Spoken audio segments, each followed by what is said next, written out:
അല്ലെങ്കിലും ഈ സഖാക്കൾക്ക് ഇങ്ങനെയാണ്, വൈകിയേ നേരം വെളുക്കും. ആര്യമുത്താണ് തിരുവനന്തപുരത്തിൻ്റെ മേയറൂട്ടിയാണെന്നൊക്കെ നാഴിക്ക് 100 വട്ടം ചൊല്ലിപ്പടിച്ച് പറഞ്ഞിരുന്ന ഒരു CPM-ൻ്റെ വനിതാ കൗൺസിലർ തനിക്ക് ആര്യയിൽ നിന്ന് നേരിട്ട തിക്താനുഭവം തന്നെയാണ് ഫേസ്ബുക്കിൽ പങ്കുവച്ചത്. ഇതോടെ മറ്റ് തിരുവനന്തപുരത്തിൻ്റെ ധീരപുത്രന്മാർക്കും എങ്ങാണ്ടെന്നറിയില്ല ധൈര്യം വന്നു.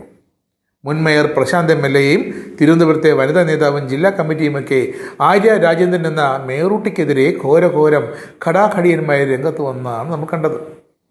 നഗരസഭ BJP-ക്ക് തെരെഴുതി കൊടുത്ത് ഭരണം കൈമാറി കഴിഞ്ഞപ്പോൾ മാത്രമാണ് ഈ ഷോ എന്ന് മാത്രം. 1.5 വർഷം മുമ്പ് തിരുവനന്തപുരത്തെ ഒരു പ്രമുഖ ഹോട്ടലിൽ ഒരു പെണ്ണ് കാണൽ ചടങ്ങ് നടക്കുകയായിരുന്നു. വരൻ്റെ ഭാഗത്തു നിന്നും 4-5 പേർ, വധുവിൻ്റെ ഭാഗത്തു നിന്നും അതേപോലെ 5-6 പേർ.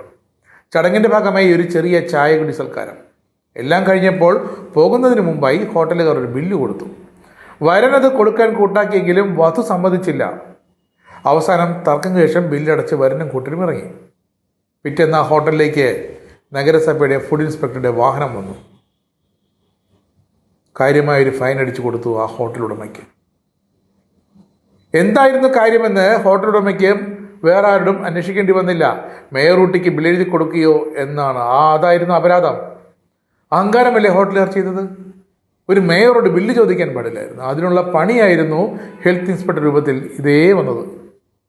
അടുത്തത്, സർക്കാർ വണ്ടി ഇതിൻ്റെ തന്തയുടെ വകയാണ് എന്ന് ചോദിച്ചുകൊണ്ടാണ് മേയറൂട്ടിയുടെ കൂടെ ഉണ്ടായിരുന്നവർ KSRTC ഡ്രൈവറായിരുന്ന യദു എന്ന ചെറുപ്പക്കാരനോട് ആക്രോശിച്ചത്. അതും പട്ടാപ്പകൽ നഗരമധ്യത്തിൽ വെച്ച്.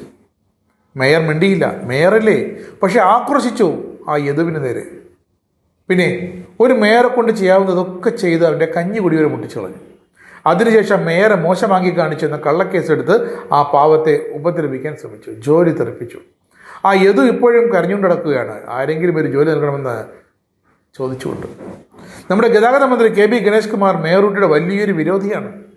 നഗരസഭ ഇറക്കിയ ഇലക്ട്രിക് ബസ്സിൻ്റെ പേരിൽ ഇരുവരും തമ്മിൽ ഇടയ്ക്കൊക്കെ ഉരസിയിരുന്നു. പക്ഷേ കാര്യം വന്നപ്പോൾ യദുവിൻ്റെ ജോലി തെറിപ്പിച്ചത് ഇതേ ആദർശം പറഞ്ഞു നടക്കുന്ന ഇതേ ഗണേഷ് കുമാർ. തീർന്നില്ല, ആ ബസ്സിലുണ്ടായിരുന്ന GPS-ൻ്റെ ക്യാമറയുടെയും മെമ്മറി കാർഡ് പോലും കാണാനില്ല. ഇനി കണ്ടറിയാം ഈ ഗണേഷ് കുമാർ ആരോട് ചെന്ന് മുട്ടുമെന്ന്. ബസ്സിൻ്റെ ഷെഡ്യൂൾ മാറിപ്പോയാൽ ഇനി എന്ത് ചെയ്യും? വിവരമറിയും. BJP കൗൺസിലറോട് കളിക്കാൻ ചെന്നാൽ അതാണ് ഇപ്പോഴത്തെ അവസ്ഥ. തിരുവനന്തപുരത്തെ വഴുതേക്കാടുള്ള പാസ്പോർട്ട് ഓഫീസിൻ്റെ ബിൽഡിങ്ങിൻ്റെ ഗേറ്റിന് മുന്നിലേക്ക് മേയറുടെ കാർ ബോർഡ് വെച്ച് വരുന്നു. ഒരു പേഴ്സണൽ ആവശ്യമാണ്. വണ്ടിയിൽ മേയറുമുണ്ട്, ഭർത്താവ് MLA-യുമുണ്ട്. നോ പാർക്കിംഗ് ബോർഡുണ്ട്. സെക്യൂരിറ്റി ചന്ദ്രബാബു ഓടി വന്നിട്ട് പറയുന്നു, സാർ ഇവിടെ ഫ്രണ്ടിൽ പാർക്കിംഗ് അനുവദനീയമല്ല. ഉടനെ വന്നു മേയറൂട്ടിയുടെ ചോദ്യം, തനിക്ക് പ്രോട്ടോകോൾ അറിയില്ലേ?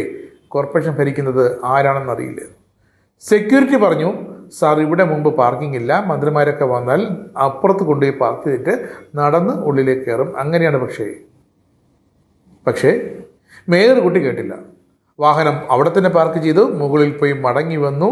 അപ്പോൾ സംഭവിച്ചത് ഈ സെക്യൂരിറ്റിക്കാരൻ ചന്ദ്രബാബുവിൻ്റെ പണിയും പോയി. എന്തുകൊണ്ട് LDF ഇവിടെ തോറ്റു എന്ന വലിയ വിശകലനത്തിനൊന്നും ആവശ്യമില്ല.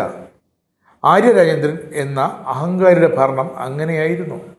അതിൻ്റെ അർത്ഥം VV രാജേഷ് എന്ന പുതിയ മേയർ മികച്ചതെന്നുമല്ല.